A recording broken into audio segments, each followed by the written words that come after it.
ನಿಮ್ಮ ಉತ್ತರ ನಮ್ಮ ಪ್ರಾರ್ಥನೆಯನ್ನು ಆಲಿಸಿರಿ. ನಮ್ಮ ಧರ್ಮಸಭೆಗಾಗಿ ಪ್ರಾರ್ಥಿಸೋಣ. ಕರುಣಾಭರಿತ ತಂದೆಯೇ, ನಮ್ಮ ಧರ್ಮಸಭೆಯನ್ನು ಮುನ್ನಡೆಸುತ್ತಿರುವ ನಮ್ಮ ಧಾರ್ಮಿಕ ನಾಯಕರನ್ನು ಆಶೀರ್ವದಿಸಿರಿ. ನಮ್ಮ ವಿಶ್ವಗುರು, ಎಲ್ಲ ಧರ್ಮಾಧ್ಯಕ್ಷರು, ಯಾಜಕರು ಹಾಗೂ ಧಾರ್ಮಿಕ ಸಹೋದರ ಸಹೋದರಿಯರು ನಿಮ್ಮ ಪುತ್ರರು ಗಳಿಸಿಕೊಟ್ಟಿರುವ ಶಾಂತಿ, ಪ್ರೀತಿ, ತಾಳ್ಮೆ ಹಾಗೂ ಕ್ಷಮೆಯ ಸಾಧನಗಳೆಂದು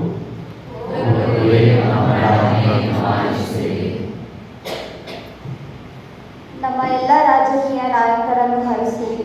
ಅವರು ಕೈಗೊಳ್ಳುವ ಎಲ್ಲ ಕೆಲಸ ಕಾರ್ಯಗಳು ಜನರ ಹಾಗೂ ಸಮಾಜದ ಅಭಿವೃದ್ಧಿಯನ್ನು ವೃದ್ಧಿಸಲಿ.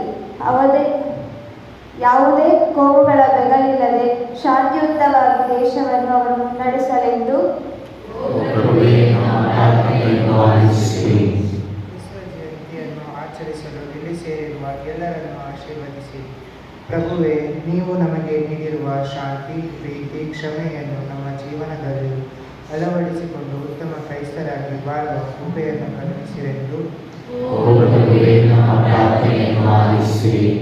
ಎಲ್ಲ ರೀತಿಯ ಅನಾರೋಗ್ಯದಿಂದ ಬಳಲುತ್ತಿರುವವರಿಗಾಗಿಯೂ ಹಾಗೂ ಅವರ ಯೋಗಕ್ಷೇಮವನ್ನು ನೋಡಿಕೊಳ್ಳುತ್ತಿರುವವರಿಗಾಗಿ ಪ್ರಾರ್ಥಿಸೋಣ.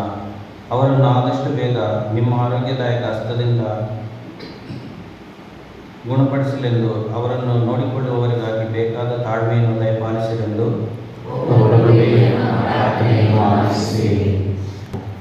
ನಮ್ಮ ಮಧ್ಯದಲ್ಲಿ ಪ್ರಭು ಇದ್ದಾರೆ.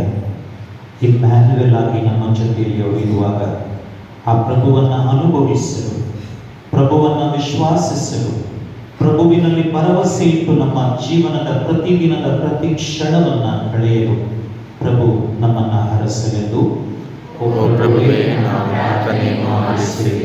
ನಮ್ಮಲ್ಲಿ ಅನೇಕರು ಪ್ರಾರ್ಥಿಸಲು ಕೇಳಿಕೊಂಡಿದ್ದಾರೆ. ವಿಶೇಷವಾಗಿ ಕಾಯಿಲೆಯಲ್ಲಿರುವವರು, ಆಸ್ಪತ್ರೆಯಲ್ಲಿ ಚಿಕಿತ್ಸೆಯನ್ನು ಪಡೀತಾ ಇರುವವರು ಪ್ರಾರ್ಥನೆಯನ್ನು ಕೇಳಿಕೊಂಡಿರುವಾಗ ಈ ನಮ್ಮ ಬಾಲಯೇಸು ವೈದ್ಯರಲ್ಲಿ ಶ್ರೇಷ್ಠ ವೈದ್ಯ ಪ್ರಭು ಅವರನ್ನು ಸ್ವಸ್ಥಪಡಿಸಿ ಪ್ರಭುವಿನ ಪ್ರಸನ್ನತೆ, ಪ್ರಭುವಿನ ಪ್ರಭೆ, ಪ್ರಭುವಿನ ಜ್ಯೋತಿ, ಪ್ರಭುವಿನ ಇರುವಿಕೆಯನ್ನು ಅವರು ಗುರುತಿಸಿ ಪ್ರಭುವನ್ನು ಹಿಂಬಾಲಿಸಲು, ಪ್ರಭುವಿನ ಆಶೀರ್ವಾದದಿಂದ ಸ್ವಸ್ಥರಾಗಿ ಪ್ರಭುವನ್ನು ಸ್ತುತಿಸುವಂತಾಗಲೆಂದು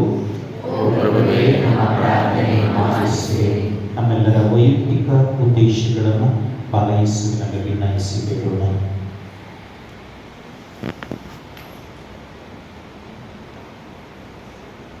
ನಮ್ಮ ಶ್ರೇಯೋ ಶಕ್ತಿಯು ಕರುಣಾಮೂರ್ತಿಯಾದ ದೇವರೇ, ನಿಮ್ಮ ಮಕ್ಕಳ ಭಕ್ತಿಪೂರ್ವಕ ಪ್ರಾರ್ಥನೆಗಳನ್ನು ದಯಪಾಲಿಸಿ ನಾವು ವಿಶ್ವಾಸದಿಂದ ಕೇಳುವುದನ್ನು ನಮಗೆ ಕರುಣಿಸಬೇಕೆಂದು ನಮ್ಮ ಪ್ರಭುವು ನಿಮ್ಮ ಪುತ್ರರು ಆಗಿರುವ ಯೇಸು ಕ್ರಿಸ್ತರ ಮುಖಾಂತರ ನಿಮ್ಮನ್ನು ಪ್ರಾರ್ಥಿಸುತ್ತೇವೆ.